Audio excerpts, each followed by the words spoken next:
It's men that are the issue, men that are the problem when we talk about violence against women and girls. So that's what I'm talking about tonight. When Sarah Everard and Sabina Nessa were murdered in 2021, there was an awful lot of traffic on social media. And one of the things that popped up quite quickly was a hashtag from men saying, "Not all men." This were men saying, you know, we're not all murderers and rapists, we're not all abusers, and of course all men aren't, most men aren't. But last year in England and Wales there were 70,000 reported rapes. On the Everyone's Invited website, which I don't know if people have seen Everyone's Invited website, but it's a website set up so that young women and girls can report harassment and sexual harassment, sexual assault in schools, colleges and universities. There are over 50,000 testimonies on that website from young women about harassment by men. Andrew Tate has 97,000 followers on Twitter. So it's not all men, but it is too many men. It's an awful lot of men that are involved in these sort of things. And we shouldn't minimise that. I think we shouldn't shy away from that. We have to address that, and we have to be honest about the fact that there are an awful lot of men out there who are a problem to women and girls. And that's what I'm going to talk about tonight. In order to prevent men's violence against women, we need to change our thinking about what it means to be a man. We need to reduce the pressure on men and boys to conform to a restrictive idea of masculinity. And we need to create a more gender equal society. It's vital that men challenge dominant masculine norms. We raise boys, I think, in this country generally, and present company accepted. That's not to accuse anybody in this room, but I think we raise men and boys very badly in this country. We need to speak out against violence towards women, and we need to promote gender equality. We need to all become allies in the fight against violence against women and girls. It's going to benefit everyone if we can create a gender equal society in which all boys, girls, everyone is empowered. Women need to live free from fear. They need to live the lives they want to lead. But to achieve this, boys and girls must have the tools to understand and recognise oppression and inequality, and be able to make choices that lead to mutual respect, healthy minds and bodies, and greater inclusivity. Rigid and destructive masculine norms harm men and boys too. Men and boys aren't able to share emotions, aren't able to talk about how they feel, aren't able to get help when they have a mental health crisis. So challenging these norms, we're not working just to improve the lives of women and girls. We're looking to improve the lives of boys and men as well. And men and boys must make a difference. We need to challenge the idea that violence against women is only caused by some men, some bad men. Everybody can make a difference. Of course, most men aren't abusers, most men aren't rapists and murderers, of course they're not, but all men can make a difference, all men can do something about it. So what is it we can do? First of all, we need to act. The film we're about to watch shows people become more engaged after they're impacted directly by violence against women and girls, or by knowing somebody that has been impacted. But to make a change, we need to focus on prevention. We need to do something before that happens, before people have been impacted by that abuse or violence. So we shouldn't wait until it happens to someone we know. We should think about what we can do now, tomorrow, later tonight, to make a difference. So a few suggestions. What is it specifically that men could do? What we can all do, but specifically what men could do. First of all, I would say to men, examine your own attitudes. Men need to examine their attitudes and behaviours. They need to take a look inside and look at what they do, what they say, how they live their lives every day. It changes with the individual. How many of us are guilty of everyday sexism, laughing at sexist jokes, down the pub with your mates, laughing at the rape jokes, laughing at the sexist jokes, calling women things like love, babe, darling, without really thinking about what the effect that might be, or is that okay or is that not okay? When you're walking down the street and there's a woman walking on her own, not walking behind her, so crossing the road so that she realises that there's no threat there, not looking as if you're following a woman down the street. When the bus is empty, not choosing the seat next to the only woman that's sat on the bus. There's lots of things, lots of those very practical things that we need to think about more, that people need to be more conscious of. Remarks that that make women seem less or make women seem less worthy than men. You run like a girl, you hit like a girl, those sort of things. We need to change that. We need to stop using those sort of terms.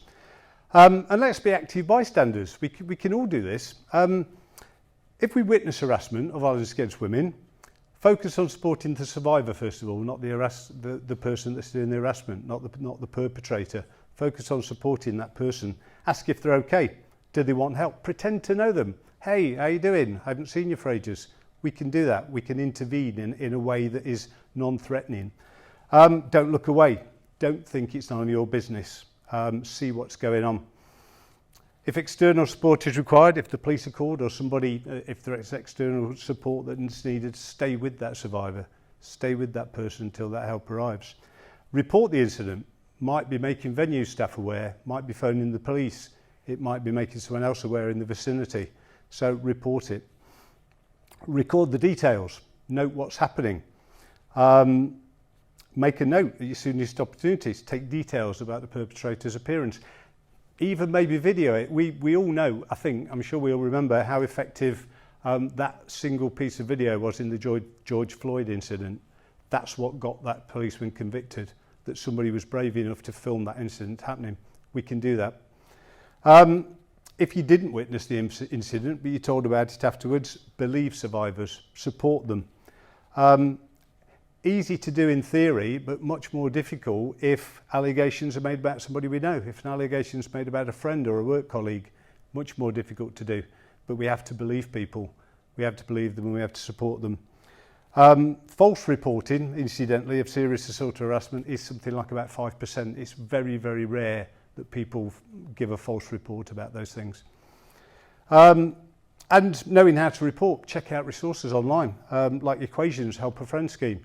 There are lots of resources out there that people can make themselves aware of, that people can find out about, that are designed to help other people that we may come across. We need to challenge the attitudes that underpin sexism and inequality and abuse. Reasons men commit abuse are very varied and complex. But one constant is the belief that they have the right to power and control over women. That underpins all of this.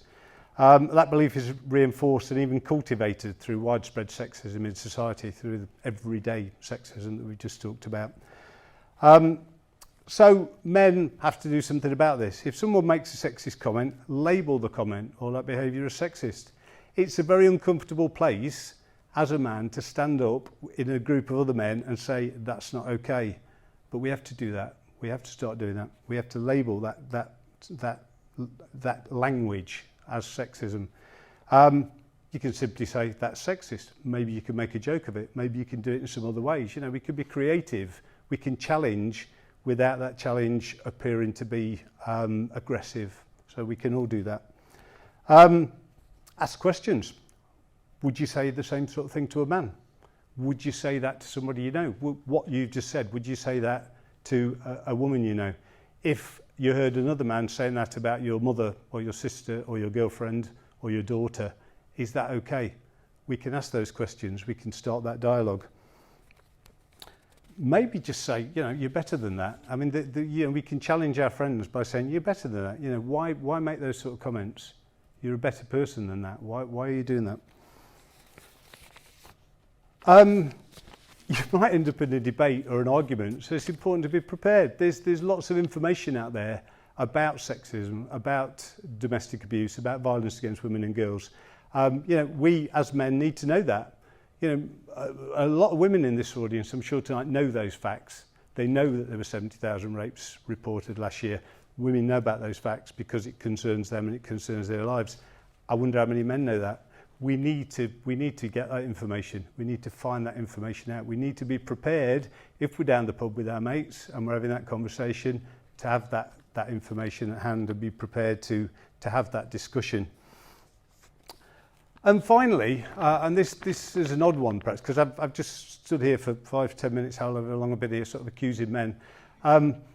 The final thing is to forgive. The chances are a lot of us have made sexist comments or acted in ways that have been sexist in the past. And it's how we've been conditioned through society and the media. I was a teenager in the 70s. I watched Benny Hill. I laughed at Benny Hill. I used to watch Top of the Pops with Jimmy Savile. You know, a lot of us have grown up in a very different age, but we can change. We can look at how we are now. We can look at our attitudes and behaviour, and we can change that. Getting stuck on your guilt will only hold you back. Many of us might think, I can't talk because I'm not perfect. I've done all those things. I've said those things. I'm guilty of doing some of those things. Yeah, maybe we are, but we have to forgive ourselves. We have to start again. We have to say, okay, maybe I've done that, but I can change. I can be different. And it's important to start acting now. It's important not to wait to do it, to recognise what's going on around us and to be the agent of change, to be the person that will bring about that change. Forgiveness is a key to growth and change and moving forward. We can do that. We can forgive ourselves. We can change. And a society free from abuse is a society with more forgiveness and compassion in it. So my message really is, let's start now. Let's start tomorrow. Particularly for the men in the audience, you know, we can be the allies that women need, and we need to be, because things have to change. Things have to get better.